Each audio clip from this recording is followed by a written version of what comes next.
iyyaka na'budu wa iyyaka nasta'in ihdinas siratal mustaqim siratal ladzina an'amta 'alaihim ghairil maghdubi 'alaihim waladdallin.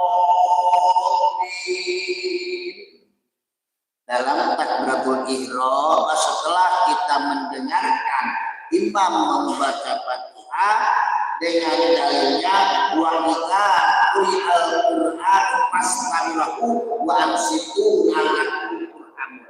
Apabila imam membaca Fatihah, dengarkanlah sama kita, pasti kita akan mendapatkan rahmat dari Allah.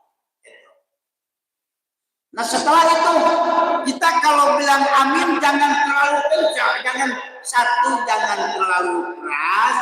Yang kedua jangan amin. Kalau bilang amin artinya itu aman, selamat dari semua. Tapi kita mengatakan amin, Allah akan mengabulkan segala dari permohonan kita. Semoga Allah kabulkan. Kalau kita bilang amin, apalagi dalam sembahyang wajib itu bisa dikatakan lanjut ahit tilu alif genep harkat. Jadi macam Bismillahirrahmanirrahim.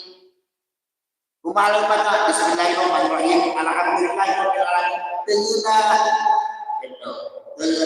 Tapi orang lamun aya gaya, aya seni, insyaallah itu akan mendapatkan dari Allah Subhanahu wa taala ganjaran seni dan ganjaran baca ma'ruf dan juga ganjaran membaca tajwidnya.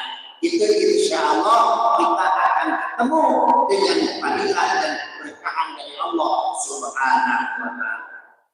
Seandainya kita beribadah sekarang yang malam Jumat atau yang Rajab malam Sabtu atau yang lainnya, itu jangan kita harap-harap mana dirahmat dari Allah. Saya dari dulu memang sih tidak terasa, tapi kalau dirasa terasa. Kita dari mana bisa bernapas? Kita dari mana bisa ngobrol? Kita dari mana bisa melihat? Kita dari mana bisa jalan kaki? Itu semua dari Allah. Makanya Allah marah, Nabi ayyana bi rabbikuma tukadziban. Nikmat mana yang kau bohongkan? Sebuah nikmat dari kami. Itu sebetulnya marah Allah, tapi tidak keras. Insya Allah kita semua akan mendapatkan dari Allah Subhanahu wa taala apa yang kita mau. Cuman dalam segalanya kita harus lillahi ta'ala. Contoh sholat malam, saya mau bersyukur. Mau kemana? Mau tahajud, mau apa? Bersyukur kepada Allah. Karena ini umur sudah nyampe jam sekian masih tidak berdialog dengan keluarga, itu syukurnya begitu. Soal ini Allah yang akan berikan dari manapun datangnya, berapapun datangnya, siapapun yang memberinya, baik non Islam maupun Islam, itu dirugi dari Allah. Jangan sampai kita menghitung, oh ini kalau saya sholat tahajud akan begini lancar dan akan dikenakan. Yang penting kita ibadah, bersyukur kepada Allah. Nanti Allah akan berikan kepada kita apapun yang kita mau. Kenapa? Karena Allah lebih tahu daripada kita segalanya. Hadirin yang Allah muliakan, semoga di malam Sabtu ini penuh rasa kasih sayang sayang dari Allah Subhanahu wa taala, dan juga apapun yang kita kerjakan, baik kebaikannya semoga Allah terima, baik kesalahannya semoga Allah ampuni dalam segala urusan kita di dunia ini. Nah, setelah tadi kita membaca Fatihah, nah teruskan imam membaca Fatihah itu setelah imam beres dibaca Fatihah. Setelah imam selesai baca Fatihah, baru kita bilang amin, dan baru kita membaca suratul Fatihah. Disitulah imam untuk menuliskan surat-suratnya. Nah begitu juga sama, kita dengarkan bacaan suratnya selain dari Fatihah itu berapa ini? Kalau 3 kali berturut-turut imam salah membaca Fatihahnya, karena itu tidak boleh untuk dimakmumi. Udah tanggung, munfarid lepas kalau 3 kali berturut-turut baca suratul Fatihah. Kalau seorang imam baca surat yang dikatakan sunnah selain dari Fatihah itu kan sunnah, setelah Fatihah baca di surat itu 3 kali pun berturut-turut itu dikatakan makruh untuk dimaklumi. Nah itu insya Allah setelah kita baca surat maka kita ikuti imam. Setelah imam ruku kita baca ruku. Bagaimana kalau dalam af'al kalau bisa dalam af'al itu pekerjaan yang kita ruku kita sujud jangan mendahulukan kita,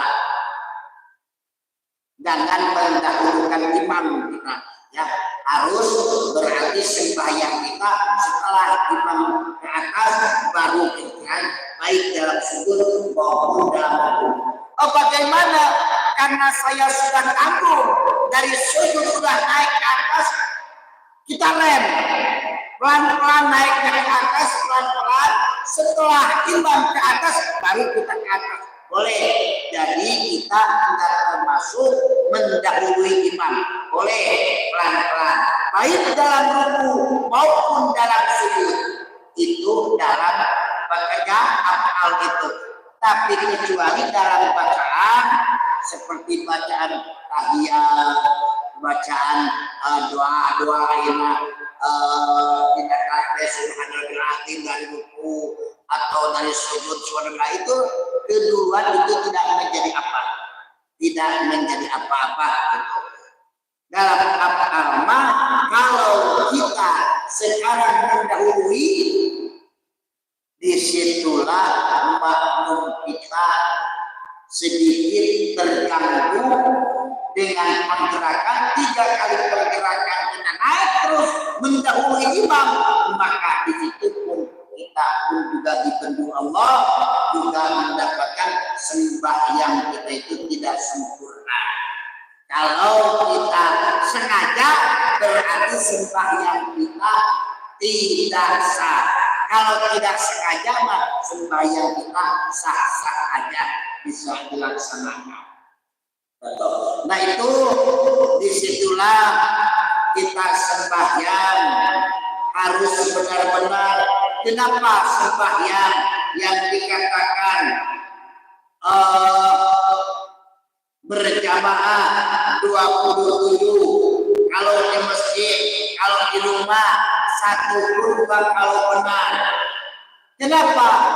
Karena kalau kita salah baca Fatihah, salah baca bacaan-bacaan yang lainnya, atau begitu kita datang pas takbiratul ihram, pas imam turun sujud ke anak ke bawah, pas imam sujud kita ini lagi ruku, pas kita datang lagi ruku, terus kita takbir Allahu Akbar, tapi imam sudah naik ke atas. Jadi keburu imam naik ke atas. Itu kalau imamnya mengerti dan tahu dengan fikih, ada datang orang di belakang pasti melambatkan sujudnya atau rukunya. Itu melambatkan sujud atau rukunya. Itu pernah dikerjakan Rasul. Begitu Sayyidina Ali mau ikut sembahyang makmum, karena Ali itu bukan musuh-musuh di belakang, yang akhirnya Nabi itu melambatkan rukunya. Setelah melambatkan rukunya, setelah beres dalam sembahyang, bahkan sahabat juga pada nanya, ya Rasulullah, kok